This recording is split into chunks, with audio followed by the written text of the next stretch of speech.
Assalamualaikum dan salam sejahtera.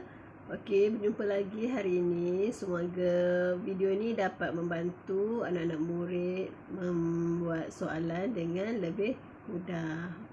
Okey, untuk hari ini kita akan belajar deductible. Okey, apa itu deductible dalam tajuk insurans ni? Okey, kalau mungkin ini adalah perkataan yang kamu first time dengar, deductible. Okey, kita akan tengok lebih lanjut. Apa itu deductible? Okey, deductible tu apa? Okey, deductible ialah jumlah yang perlu ditanggung oleh pemegang polisi sebelum layak membuat tuntutan daripada syarikat insurans. Okey, so pemegang polisi kena tanggung dahulu sebelum dia layak buat tuntutan ataupun sebelum dapat pampasan. Okey, kebiasaannya deductible ni ada dalam insurans harta, insurans perubatan dan kesihatan, dan juga insurans motor. Okey, selalunya dalam ketiga-tiga insurans ni. Tetapi dia tak ada dalam insurans apa? Dia tak ada dalam insurans hayat dan juga insurans liability diri. Boleh? Okey, dah dua ni dia tak ada deductible. Okey, kita tengok contoh soalan. Okey, boleh rujuk buku teks muka surat 86. Kita tengok contoh keempat. Okey, dalam buku teks ada dia punya penyelesaian. Okey, saya akan cuba tunjuk cara yang lebih mudah kamu faham. Okey. Okey, kita tengok contoh 4. Okey, tengok soalan. Puan Suhaila telah membeli insurans motor untuk keretanya yang mempunyai peruntukan deductible sebanyak RM300. Okey, ini benda penting. Deductible RM300. Sepanjang tempoh insurans tersebut, Puan Suhaila telah mengalami 3 kemalangan. Okey, dah ada 3 kali kemalangan.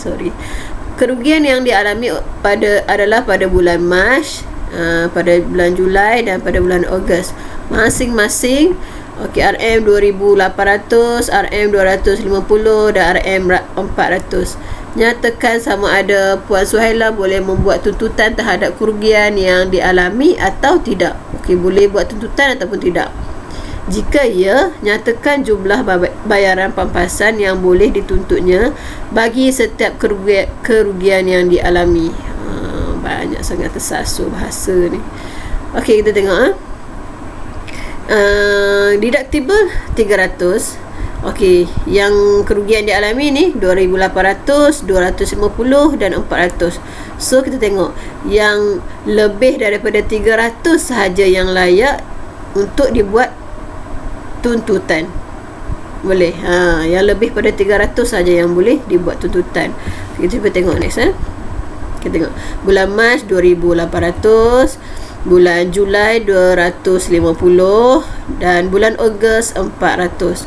Okey, tengok. Yang kurang tak boleh tuntut, yang lebih sahaja yang boleh tuntut. Maksudnya yang kurang kena tanggung sendiri, yang lebih syarikat insurans akan bagi pampasan. Okey. Kita tengok bulan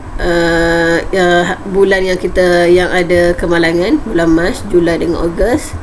Okey, masa ni ada kemalangan. Okey, deductible yang diberikan adalah 300. Okey, yang mana boleh buat tuntutan? Okey, bulan Mac adakah boleh buat tuntutan? Yes, boleh. Kenapa? Sebab dia lebih daripada 300. 300 ni kita bayar, pemegang polisi bayar, dan selebihnya syarikat insurans yang akan bayar. Julai boleh tak? Tak boleh. Kenapa? Sebab dia kurang daripada 300. 250 je. So kita kena bayar semua ni sendiri. So terasa rugi ke kalau beli insurans sebab kita kena tanggung?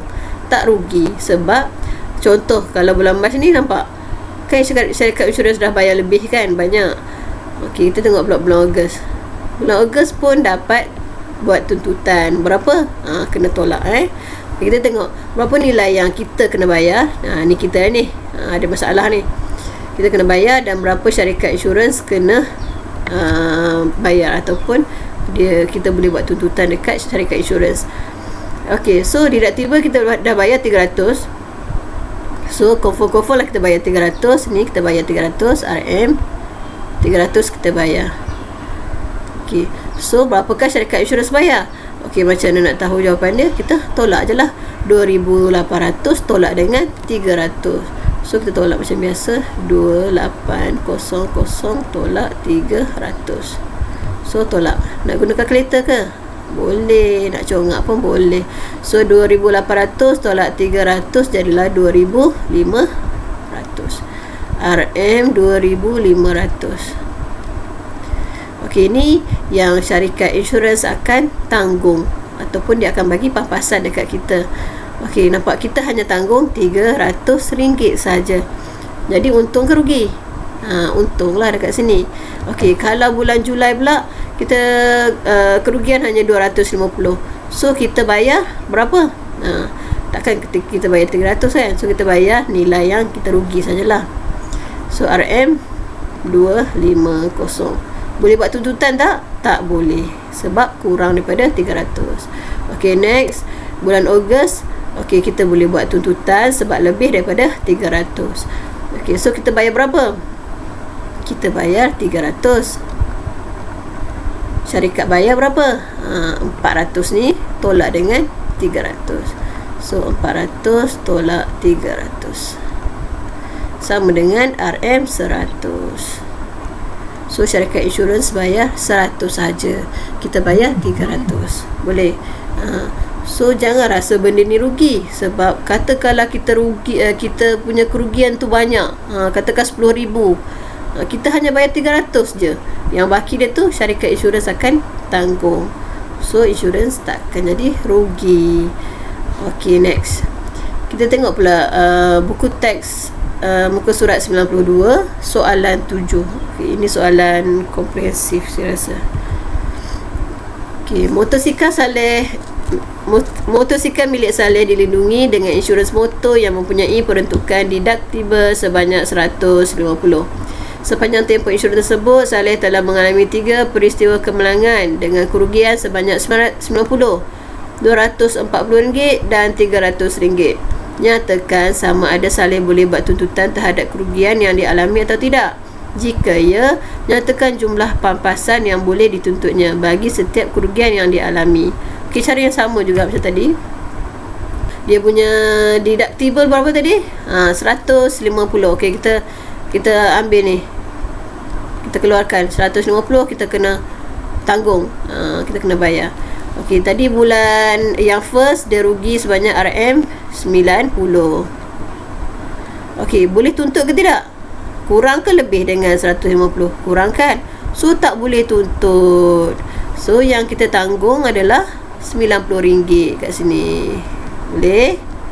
So syarikat tak ada tanggung lah. Okey, kedua, kerugian dialami adalah RM 240. Boleh tuntut ke tidak? Kalau lebih daripada deductible, boleh tuntut. So boleh tuntut.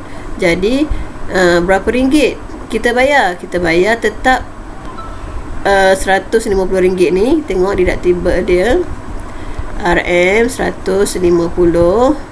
Dan berapa syarikat bayar? Kena tolak 240 tolak dengan 150. 240 tolak 150 sama dengan RM RM90. Jadi RM90 insurans yang bayar, ataupun kita dapat pampasan RM90. Okey, dan yang ketiga RM300. RM300 boleh buat tuntutan atau tidak? Boleh buat tuntutan sebab lebih daripada 150. Okey, jadi yang kita bayar hanyalah 150. Okey, dan selebihnya syarikat insurans akan bayar, iaitu 300 tolak dengan 150, bakinya adalah RM 150.